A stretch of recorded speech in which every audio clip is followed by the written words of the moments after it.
My husband laughed, signed the divorce papers, the house is mine.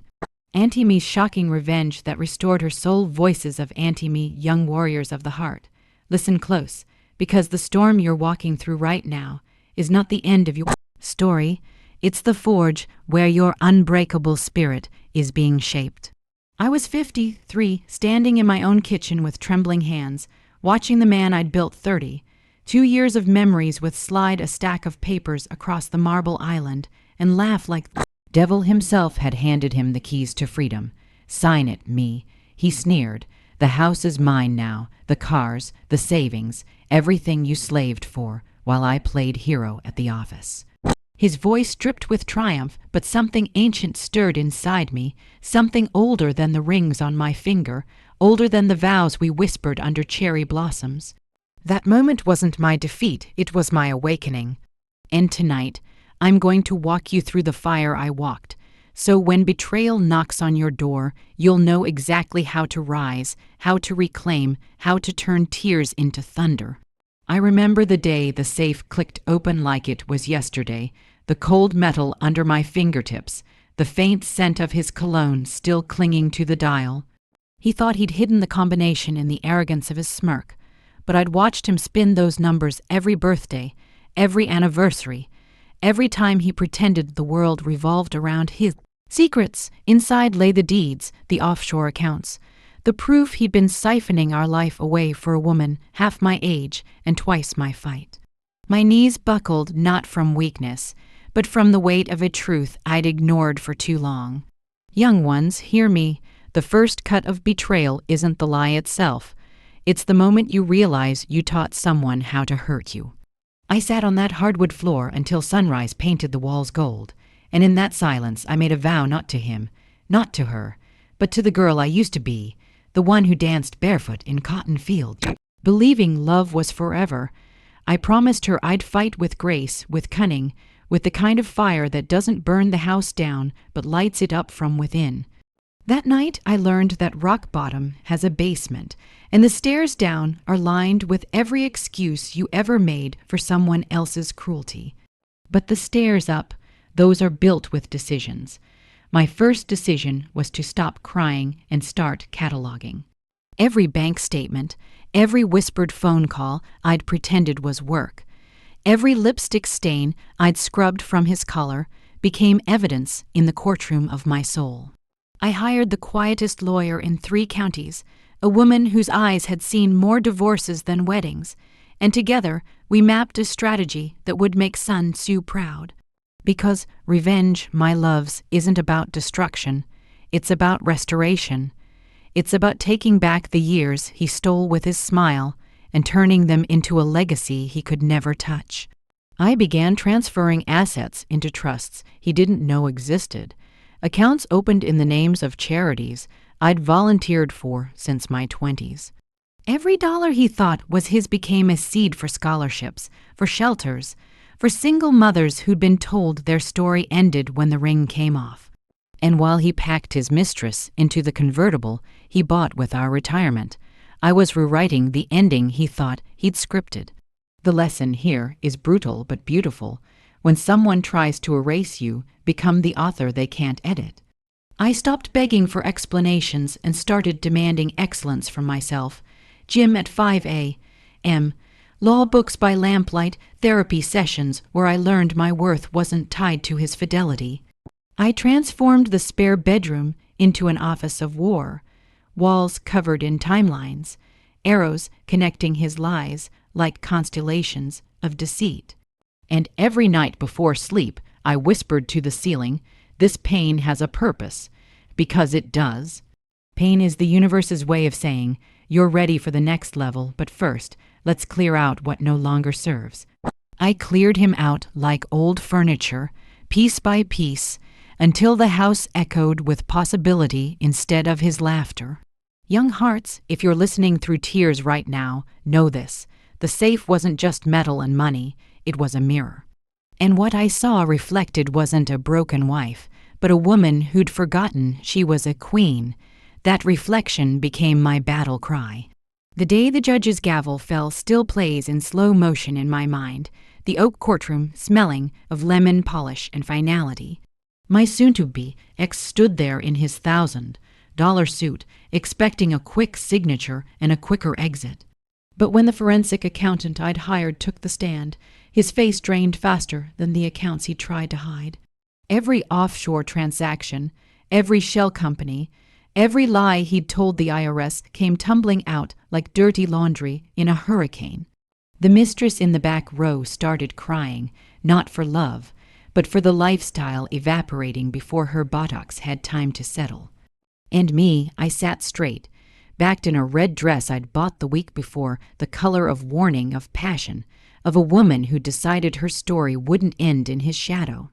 The judge awarded me the house, the cars, the retirement, and something even sweeter, sole ownership of the company he'd built on my unpaid overtime, my sleepless nights balancing books while he networked at bars. But here's where the real magic happened, where vengeance turned into victory. I didn't sell the company. I transformed it. Hired the women he'd overlooked, promoted the assistants he demeaned, turned boardrooms that once echoed with his ego into spaces where single moms could bring their babies to meetings. Profits tripled in 18 months, not because I'm a genius, but because I led with the one thing he never understood: empathy. Young dreamers, write this on your heart. Success isn't the absence of enemies, it's the presence of purpose. I could have burned it all down, but I built higher. Every brick I laid was a reminder that what he meant for my destruction became my elevation. And when Forbes called for an interview, I wore the same red dress, now a symbol of resurrection. The headline read, "From betrayed housewife to CEO, Me Thompson's $1 million revenge." But the money, that was just the confetti. The real prize was watching my children, who'd witnessed every tear, every courtroom battle, choose to stand beside me at the ribbon cutting of our new headquarters. My daughter, 20, 5 and fierce, told the reporters, "My mom didn't just win a divorce, she won her life back." That moment taught me the second great truth: your legacy isn't what you leave behind, it's who you lift up while you're still breathing. I started the Me Foundation that year, scholarships for women over 40 starting over, coding boot camps for single dads, therapy grants for anyone whose heart had been collateral damage in someone else's war, because I know the math of heartbreak. One betrayed soul can become 1,000 healed ones if we refuse to let pain have the last word. And every time a graduate walks across that stage, clutching their diploma like a battle scar turned trophy, I see my younger self, the one who thought love meant staying small. I want to reach through time and tell her, "Baby girl, love means becoming so large that no one can cage you." That's what I tell you now, across this digital distance, with every ounce of fight I've got left in these bones. The first Christmas after the divorce, I decorated the tree alone, stringing lights while Bing Crosby crooned about white Christmases and new beginnings. The house was quiet, no clinking of his Scotch glass, no passive-aggressive sighs about my cooking. Just me, a cup of cocoa, and a stack of letters from women who'd seen my story online. "You gave me courage to leave," one wrote. "You showed me I could rebuild," said another. I sat under those twinkling lights and cried, not from loneliness, but from the overwhelming certainty that my pain had become someone else's permission slip. Young ones, this is the sacred alchemy of suffering. When you refuse to let it rot inside you, it turns into gold for someone else. I started hosting Sunday dinners, not in the dining room where he'd announced his affair, but in the kitchen, the heart of the home. Neighbors, strangers, anyone who needed a plate and a listening ear. We'd eat lasagna and share war stories, laughing until our sides hurt about the men who thought they'd broken us. One night, a teenager named Sophia showed up with bruises under her hoodie and hope dying in her eyes. Her boyfriend had told her she was nothing without him. I sat her at my table, poured her tea, and told her about the safe, about the red dress, about the company that now bore my name instead of his. By spring, she was interning in our marketing department, her bruises faded, her smile electric. She taught me that healing isn't linear, it's exponential. One restored woman restores 10, restores 100, restores a generation. I began speaking at colleges, not in auditoriums packed with applause, but in dorm rooms at 2 a.m., when the real conversations happen. Girls with mascara-streaked faces asking, "How do you trust again?" Boys with clenched fists wondering, "How do I not become him?" And I tell them what the kitchen table taught me. Trust isn't given. It's grown, one honest conversation at a time. I started the SAFE project, installing combination safes in domestic violence shelters, each one programmed with the birthday of a woman who'd escaped. Inside, not money, but resources, bus tickets, job leads, phone numbers of lawyers who work pro bono. Because I know what it's like to need a lifeline disguised as cold metal. And every time a woman spins that dial and finds hope instead of horror, I feel the universe wink like it's saying, "See, this is why we let you hurt." The lesson here is cosmic. Your darkest night is someone else's dawn if you're brave enough to light the match. Years later, I ran into him at the grocery store of all places. He was thinner, grayer, pushing a cart with off-brand cereal and regret in his eyes. The mistress, long gone, taking the convertible and his dignity with her. He tried to speak, but I just smiled, the kind of smile that doesn't reach the eyes because it doesn't need to. "Me," he stammered, "you look happy." And I was, not because he'd lost, but because I'd won something he couldn't comprehend. Peace that wasn't dependent on his presence. I left him standing between the canned goods and his consequences, my cart full of ingredients for Sunday dinner. That encounter crystallized the fourth truth. Forgiveness isn't for them. It's for the space they're squatting in your soul. I'd spent years evicting him from my heart, room by room, until there was space for orchids and laughter, and the kind of love that doesn't require lies. I met Marcus at a charity gala, a widower with kind hands and eyes that had seen their own storms. Our first date was coffee, our second was planting tomatoes in my garden, our third was him reading my foundation's annual report like it was poetry. He never asked about the ex, never needed to prove he was better. He just showed up, consistent as sunrise, until one day I realized the safe in my office wasn't for hiding anymore.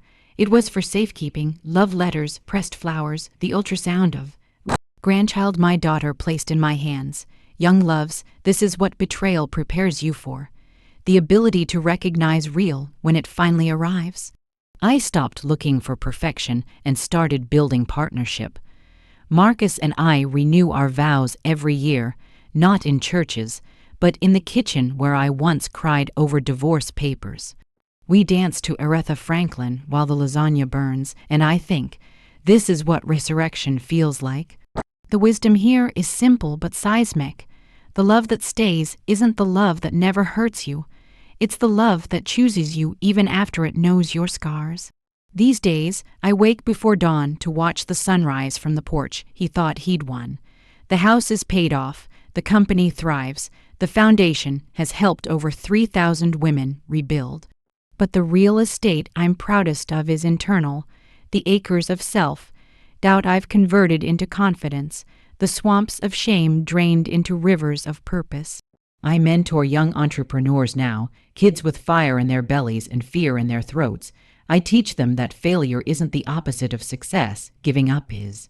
I show them the scar on my ring finger where the wedding band used to cut, proof that what constrains you can also mark where you broke free. And when they ask about the safe, I open it in front of them. Inside, not deeds or dollars, but a single red ribbon from the dress I wore to court. This, I tell them, is what winning looks like when you refuse to play their game. The fifth truth is this: your comeback doesn't need an audience, but it deserves a witness. Be your own first witness. Document the nights you thought you wouldn't make it. Save the texts where you chose yourself. Build an altar of evidence that you are and always were enough.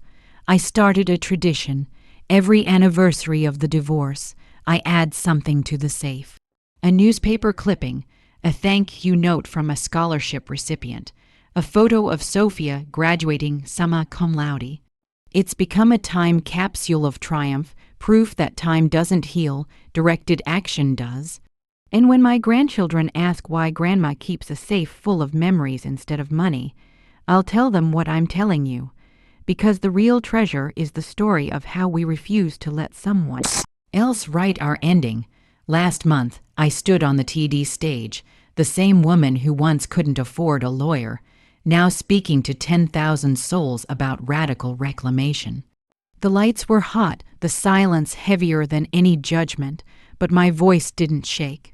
I told them about the safe, about the red dress, about the kitchen table that became a war room and then a banquet hall.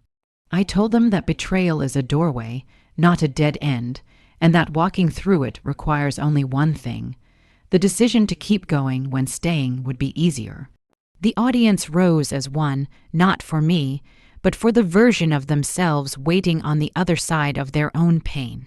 And in that standing ovation, I heard every woman who'd ever been told she was too old, too broken, too late. I heard them saying, "If me can, so can I."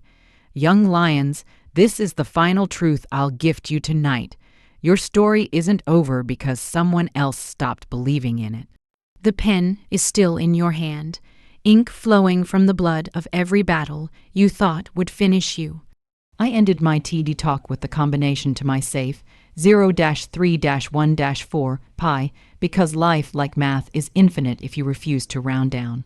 The safe is open now, not for hiding, but for sharing. Everything I fought for is yours if you're willing to fight for yourself.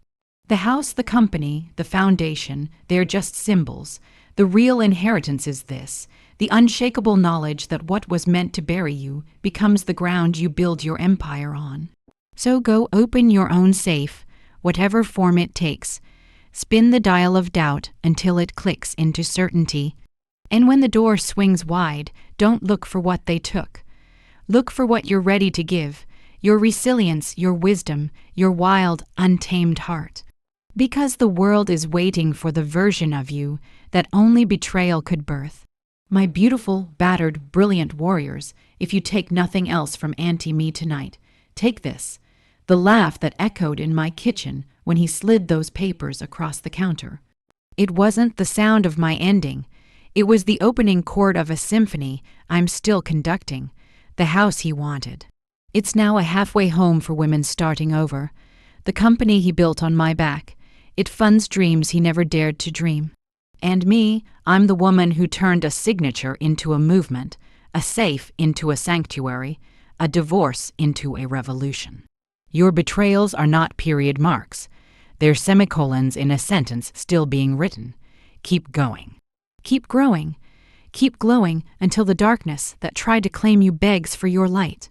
And when you stand in your own kitchen years from now, watching someone who swore forever tried to walk away, remember the combination: courage, cunning, compassion, continuation. Pin it, open it, own it. The safe was never about what he hid. It was about what I found, myself, unbreakable, unstoppable, undeniably alive. Now go find yours.